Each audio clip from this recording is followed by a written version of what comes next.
Welcome, everyone. We're Red Weather Christians. Ooh, going right into it.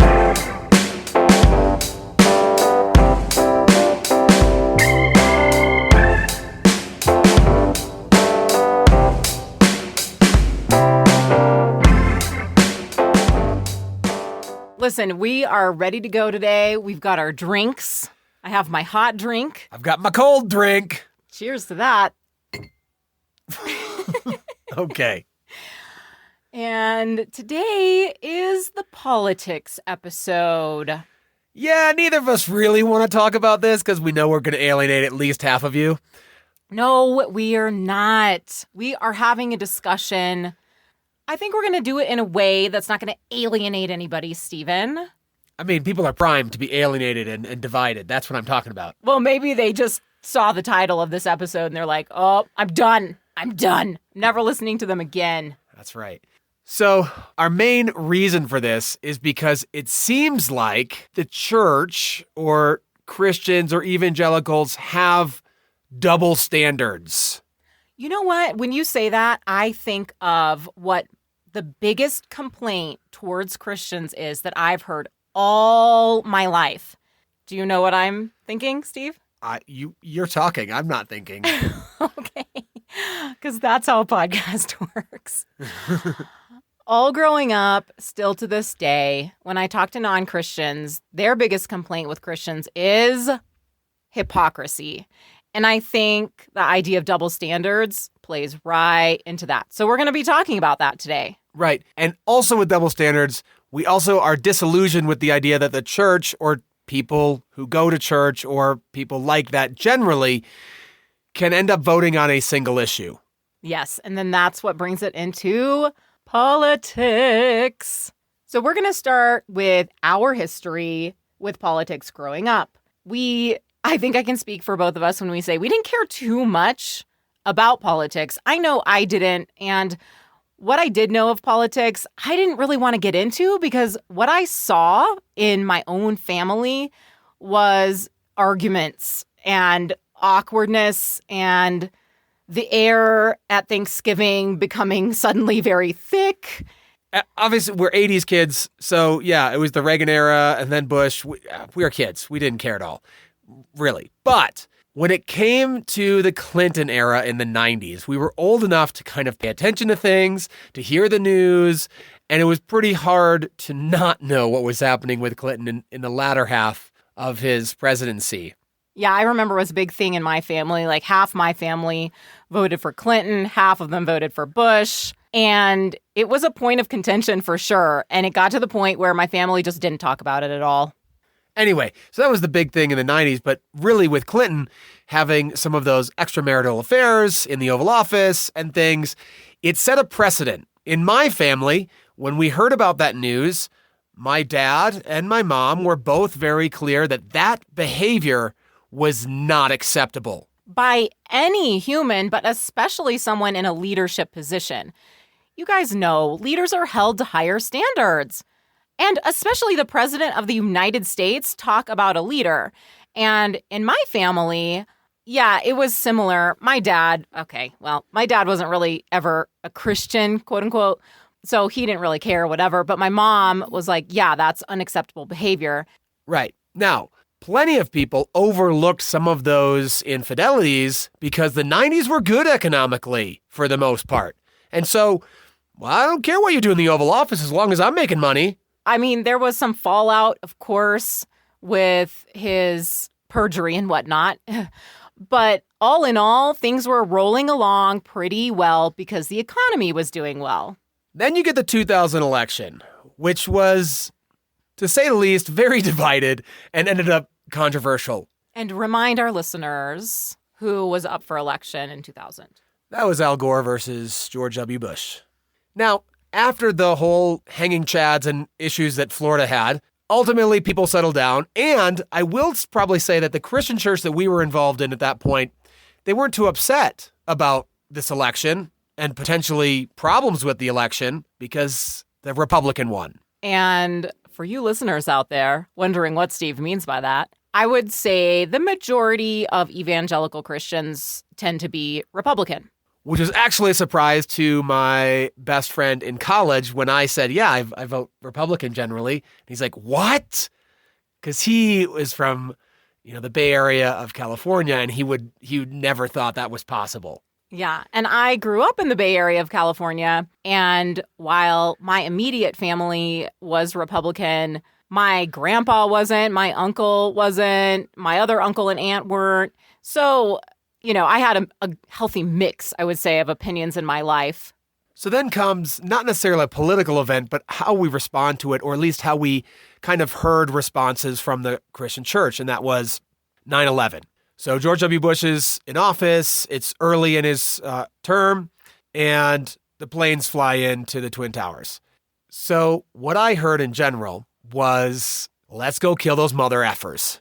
And I understand, we were angry. As an American nation, we were angry. Something really, really heinous had been done to us. Lots of lives were lost. Things were never going to be the same again. And what is your natural reaction to that? Yeah, it's anger, and you want justice. And I think for a lot of people, the idea of justice is an eye for an eye. They killed a bunch of us. Let's go kill a bunch of them. Yeah, except for that part in the Bible where it says, vengeance is the Lord's. So then it must seem that we were doing righteous work at that point. Yikes. Anyway, that's just kind of a weird political response that we have with regard to war and warmongering. And I always really like the Beatitudes in the Bible in Matthew 5:9, and it says, "Blessed are the peacemakers, for they will be called children of God." I love that. And that was not at all the response after 9/11 in any way, shape, or form from a Republican Christian president. Yeah, and we also want to remember that other verses in the Bible ask us to pray for our leaders.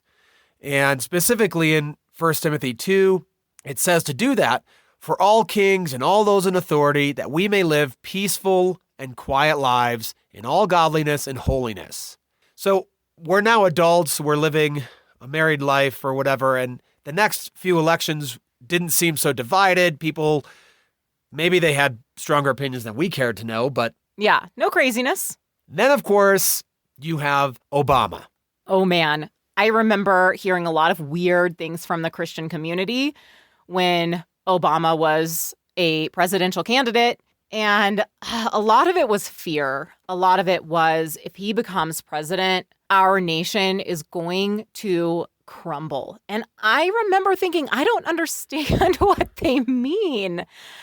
I mean, you might not like the president, but at the end of the day, there are checks and balances. It's not like it's a dictatorship where, Obama would take the office and just do whatever the heck he wanted and completely ruin the country. Yeah, and you didn't have to like him either. But you could probably agree that the way he carried himself was still decent. Yeah, he seemed like a respectful human. He seemed like he cared about people and he cared about human rights. He cared about his family, his wife, his daughters. His dog. Oh, wait, that was later. I think they got a dog while they were in office, right? Yeah.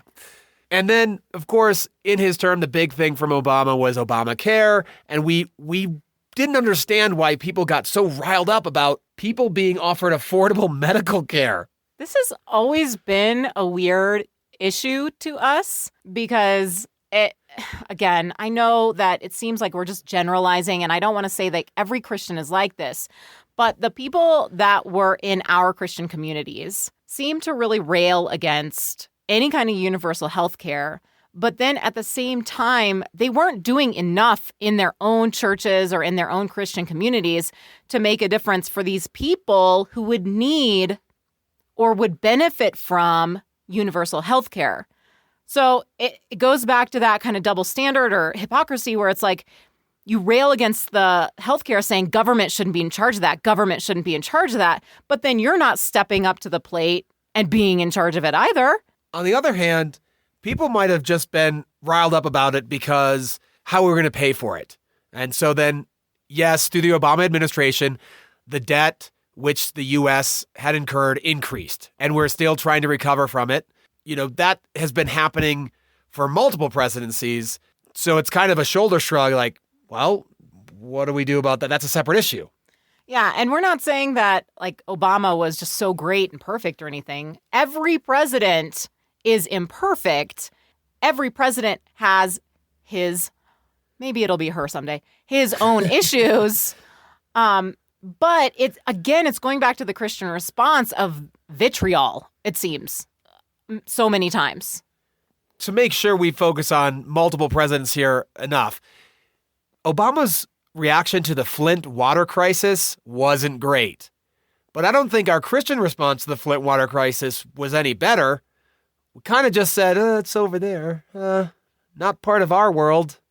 So that's just a case where I don't think he carried himself well. But otherwise, yeah, upstanding citizen.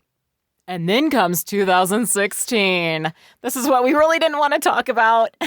Yeah, it's dredging up some bad feelings anyway. Now, we can write it as poop hit the fan, but we basically know that there were some primaries involved.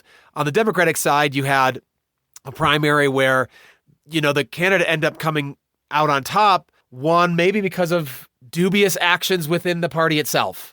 And then the party on the right side, the person who came out on top wasn't necessarily everyone's favorite. Right. And seemingly it started more as a kind of a joke for him and his family just to see. And then it turned into maybe oh my gosh, we can really do this. Yeah. And it wasn't like what we heard in the Christian community was overwhelming support of our former president. Like when it was in the primaries, everybody had their other favorites. And that guy just happened to come out on top of the Republican Party primaries. Yeah. Just to simplify here, when Trump was running and before he got elected, what we heard mostly from the Christian community was, ooh, we don't really like this guy. He's not our favorite. He's not our man. We're going to vote for somebody else. But then it came down to, he's the only one. He's the only one really on the Republican side.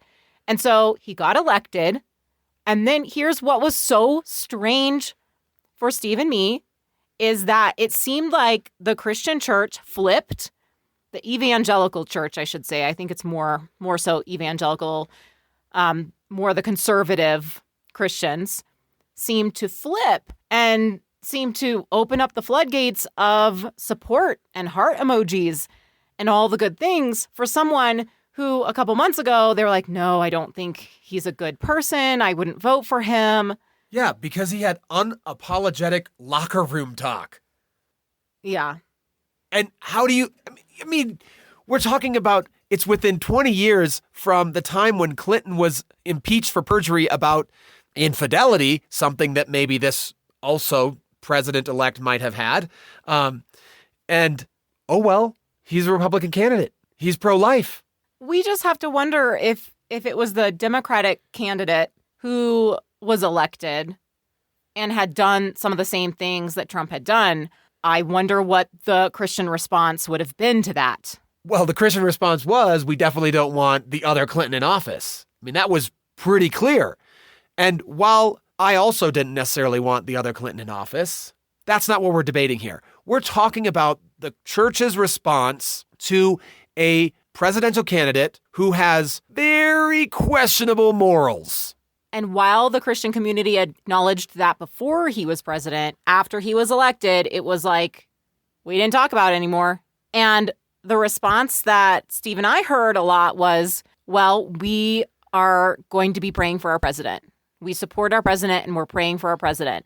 And I think that's fine. I don't have any issue with that. I think we should be supporting and praying for every leader in office. But it was a little strange that everything was forgotten and I guess forgiven when he had not asked for forgiveness. Jen is referring to a little bit of the allusions to the man after God's own heart. No, not Trump. We're talking about David from the Bible, who was also caught in infidelity and some other transgressions, but he was very repentant of it. And then there were comparisons made between the two that, a great leader can be forgiven for these past mistakes. And used by God. But there's a big difference between one who is unapologetic and one who is repentant. Yeah, we didn't understand that. And if you are listening to this episode right now and you have all these comebacks and you want to talk about this, please get in touch with us because we legitimately do not understand how so many Christians supported that man. Except we do.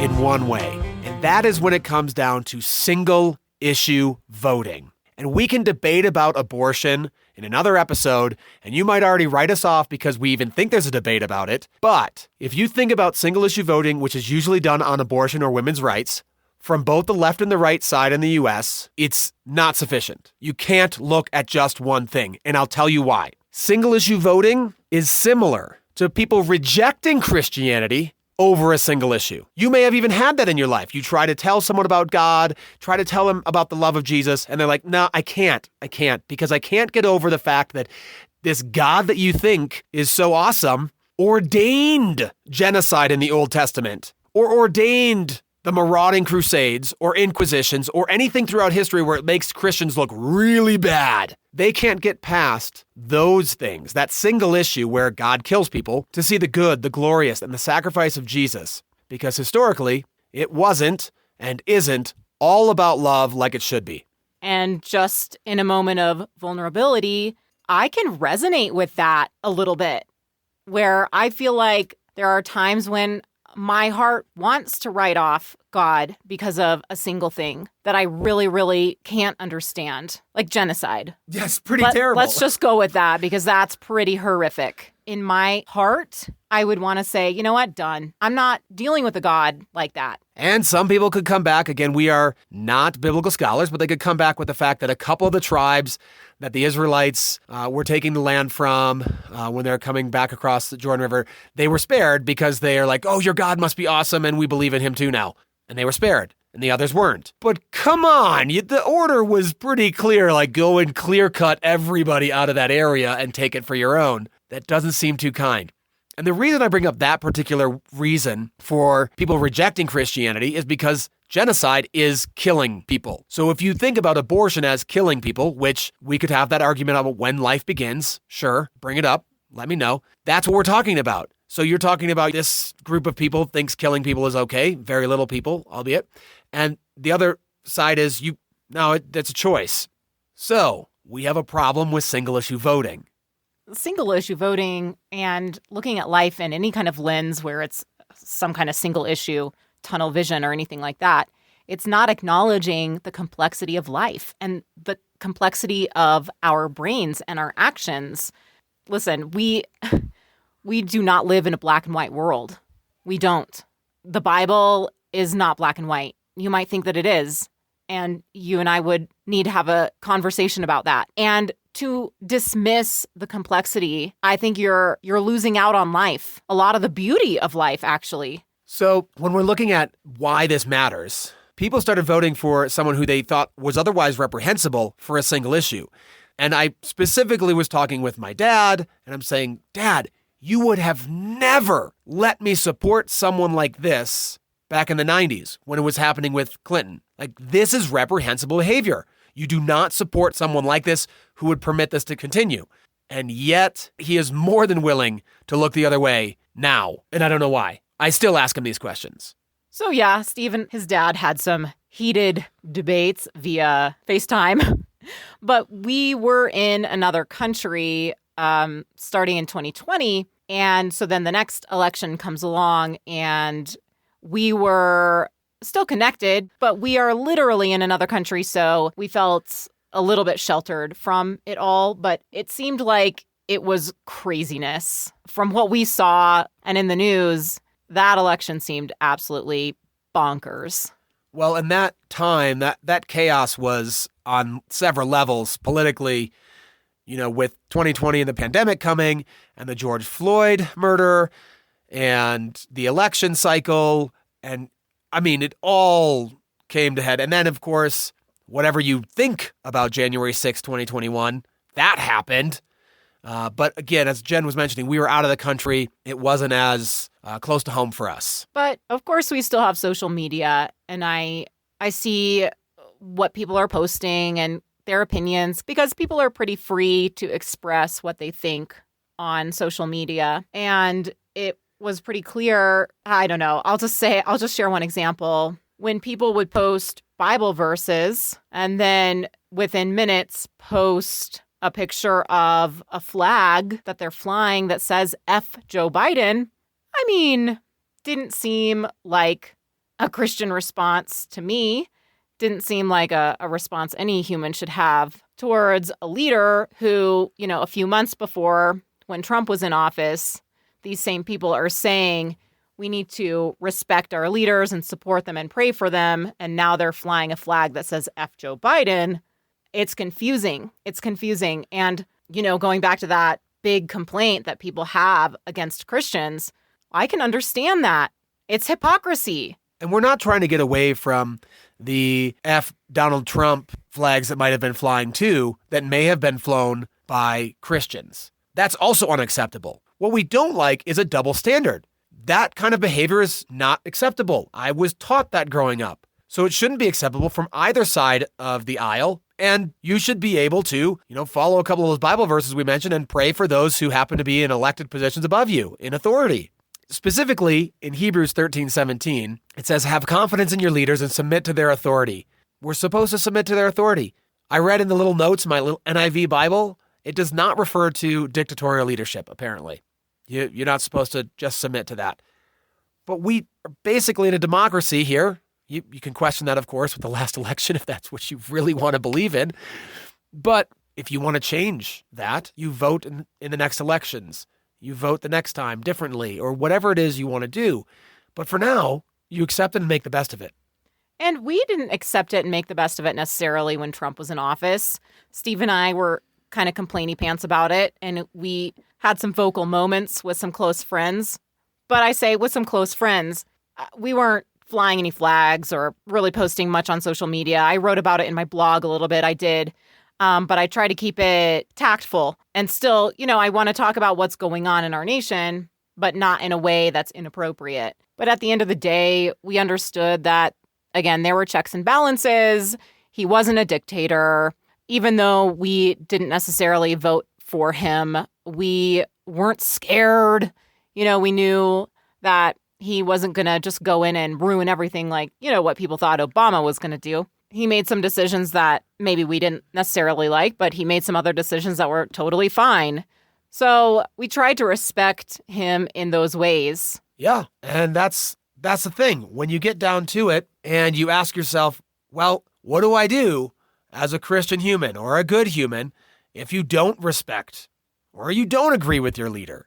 Well, we would probably just say suck it up for 4 years, but do the things you can at a local level to make your area the best it can be. Because ultimately, and lots of people like to believe in this anyway, the states have their own government, their own way to run things. Texas has been exploiting that more recently than other states.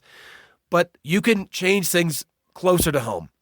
And then when you get the chance to change things at the federal level 4 years later, you vote to change it. That's what you can do. And you can try to trust in the system that's been in place for over 200 years that it can work. Blessed are the peacemakers, for they will be called children of God. That's the biggest reminder for me, and what I would want for all of you moving forward, no matter who is the president. Our goal here should be peacemaking. So all this stuff that we like to post, these snarky little memes or whatever on social media, and I'm including myself in this, we need to always think twice before we post that kind of stuff. Is this going to be peacemaking, or is this stirring it up? Is this vitriol? Right. And as Jen mentioned in the beginning, we don't want to be thought of as hypocrites, having some sort of double standard when it fits our preferences or when it makes for our monetary gain. That's not what we want. We want to be consistent with what we believe and vote accordingly. We are Red Weather Christians. I'm Steve. And I'm Jen. Leave no doubt unturned. Until next time. Hey, everyone. If you're enjoying Red Weather Christians, we'd appreciate it if you would share it with your friends and rate us on Apple Podcasts. It will help us reach more people. More people means a richer conversation. A richer conversation hopefully leads to more action, and it's time that there's more action in Christian communities to make our world a better place.